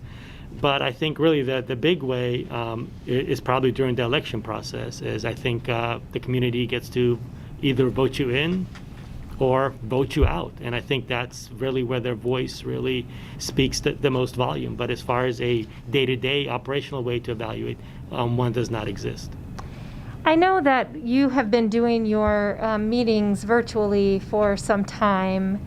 What is the attendance that you guys usually, got in your in-person meetings from the public, and what is the viewership that you get on your meetings that are online? when we were in person, honestly, if there wasn't a hot topic, if there was redistricting or cuts, then we could get, 100 people. But generally at our meetings, not a lot of people. We have, one community member in particular that showed up to most of our meetings. A couple that would show up rather, frequently. But I don't remember a time at a regular board meeting where we'd have more than, 2 people. And very often we didn't have anybody attending our meetings. Now I don't know that I know how many people are watching it, and I think you can go back and watch it later, because I think the recording is on there. I've not gone to watch it myself. Mm-hmm. I don't know if anybody has those numbers about how many people are regularly watching our meetings now. I think a lot more. Based on the the feedback online, but I don't know if that's because the meetings are online or because, parents are understandably, hungry for information about when are their kids going back to school, what's the plan. So I think they're just, hungry for that information, and that might be where they're watching. If this were just normal times and there was no COVID, I don't know how many people would be watching. And so I would just encourage everybody who might be watching this tonight to get as involved as you can. Don't wait for the decision to be made and then be mad about it, right? Get involved in the process. Listen to the input that they're getting from other sides of the community. Not everybody is going to agree on every decision, and it's the process is there for a purpose, and you are more than welcome to be part of the process. So you should get involved if you feel very strongly about the decisions that these folks are making. Julie, I'll start with you, and I'll give Greg a chance to answer this too. What are the district's long-term goals for like the next 10 to 15 years? Do you look that far out? Are you making a 10 to 15-year plan? I mean, yes, I think we're heading toward making a 10 to 15-year plan. It's been sort of hard in the last year to make any plan ahead of let's get back to school. We are working on the strategic plan process that we have. It hasn't been done in a few years, quite a few years here. I think the 2 superintendents ago started the process. And we've been waiting till we hired Dr. Motley to start the process again because, we felt as a board it's important that the superintendent be involved in a strategic process. So we are working on that in the next month or so. That process will begin. And then I think, innovative programs, increasing programs for our students, getting STEM into all of our elementary school buildings, and just, building on or rebuilding on the successes of our district. Greg? It's kind of a tough question for me because I just started the board a year ago and then COVID. So like Julie said, our focus really has been COVID. How are we going to deal with it? How are we going to get kids back to school? So that's kind of been all consuming for the last year. But, like Julie said, we are starting a strategic plan process pretty soon here. So I'm looking forward to that. That will definitely help guide us going into the future. I'm assuming it's something you get public input for. Correct. Absolutely. Yes, yeah, definitely. absolutely. Definitely. I mean, we need that. We need that public input. So that's going to be happening this year, which I'm excited about. And just from my professional background, facilities. I mean, I think that's another area that we really need to have a long-term plan for, because I'm not sure that we've had, a long-term plan in a while. Obviously, we do a good job of taking care of what we have, but so a facilities committee is something that I'm looking forward to getting involved in and kind of having that long-term plan from that perspective. Dr. Motley, do you want to weigh in on that? Sure. I think it's important that we have a strategic plan in place. It guides our work. It's our roadmap of how we're going to continue to do the best we can for our students, teachers, and community. It's a living, breathing document. It's not something that stays on the shelf, but it's something that also includes action plans and results, and we monitor what we are doing to improve based on that strategic plan. It's about a 6-month process, actually, and for a district our size, it will probably include or encompass well over 800 people. We will have parents, councilmen, community members, ministerial association, maybe a local legislator, teachers, students, so that we have a 360-degree view all around of voices, because quite frankly, our schools belong to our community. We need our community input in regards to the direction that we take. And quite frankly, I would also add that it's not just a 10 or 15-year plan. It starts now. We have to set some short-term goals. We have to set some long-term goals and tie those together. And we also have to remember to go back to our strategic plan to make sure we are following through, to make sure our students are future ready, to make sure we have innovative programming, to make sure our facilities are maximized, and that we maintain our competitive edge. So I'm excited about learning from our community what they want for our schools, and then it's our job to make sure we deliver it.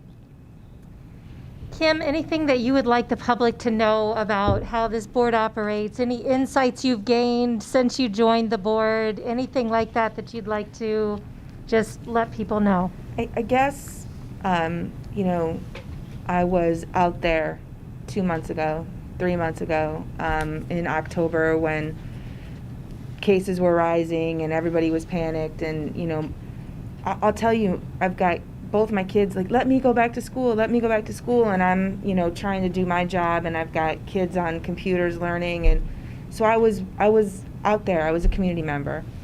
And coming in, and so I had concerns. Coming into this, I can tell you I feel so very confident in the plan going forward, the collaboration that exists. I feel I already knew we had great teachers and principals. So much to be said about the principals out there that held their buildings together during all this, and the teachers that, all the things they did. So I already knew that. What I didn't know was what's happening at 4747. What's going on, and I have a way more in-depth understanding of just how important that team is to keeping the ball moving forward, and the ball is moving, and it's hard to see, and I get that, and I guess I would just say to my community members, trust the process. We're going to get through this, and there is leadership, and there is a plan, and this board is ready and willing to spend the time to make it happen and successful. These are not easy decisions either way, right? There's no, as we said, no roadmap, no right answer. No, and there's in a lot of cases. I guarantee you, there's going to be people that are not happy with the answers they're hearing tonight, and I get that, and that's that's our process. That's the beauty of our system, and our goal is to just try to do as much as we can and be as transparent as possible to sort of try our best to make as many people happy as possible, and ultimately the kids, number one, so that's what matters. So Tammy, I'm going to let you have the last word since you had the first word this evening, and just, maybe just say why Sylvania is a district that parents should choose or feel confident about over another district in our area. Sure. I am not from Sylvania originally, and one of the reasons why we chose to move here was we were really enamored with the community. One of the things I love about Sylvania is how many second and third generations it seems like people choose to, even sometimes they move away and then they come back and they find their way back to Sylvania and where their grandparents are and so forth, and it's really nice. Actually, we recently moved and we sold our house to a couple who had relocated to Cleveland and wanted to come back to Sylvania to be close to their parents, so that's nice. I think one of the nice things about our district is that we're a little bit larger than some of the other area districts, and that gives us more opportunities as far as curriculum. Like we're about 25 to 30% larger than Perrysburg, and I know there were some other districts mentioned in the question, and we're larger than those districts. And that allows us to have some cool opportunities with curriculum. This year, at the junior high level, all the junior highs introduced honors courses in all the core courses, and I think that's a really neat opportunity for the kids. I know my daughter's been enjoying it, and I think a lot of families have really been enjoying those opportunities. At the high school level, I think we have 27 honors classes, which is amazing. We have 25 AP classes, and for parents that are thinking about sending their kids to college, that's a really great opportunity to try to keep things more affordable. We have, and my oldest daughter's been going through the scheduling process, and I've been amazed at the breadth of the course curriculum that's offered. There's classes in astronomy, so there's like anything that you're interested in, these kids have the opportunity to explore, and I think that that's really an amazing opportunity. From just a little bit of a cheerleader perspective, given my kids' ages, we've had a lot of teachers, and all the teachers that we've encountered have been professional and skilled and really caring. When my kids were in early elementary school, I think sometimes they thought their teachers were their best friends, and it makes you feel really good as a parent. A lot of the teachers actually live in the community, which helps with forging relationships. I think, when I've had to reach out to administrators for different things, they've always been very responsive and knowledgeable. I actually had an administrator deliver a Chromebook to my daughter at our house last fall when hers stopped working suddenly so that she could attend a class. I mean, you can't get that everywhere. Yeah. And just a little plug for the Performing Arts program.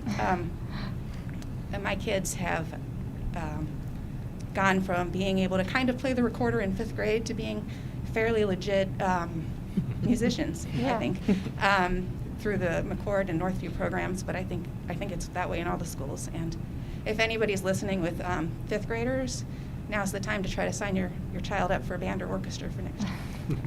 Thanks.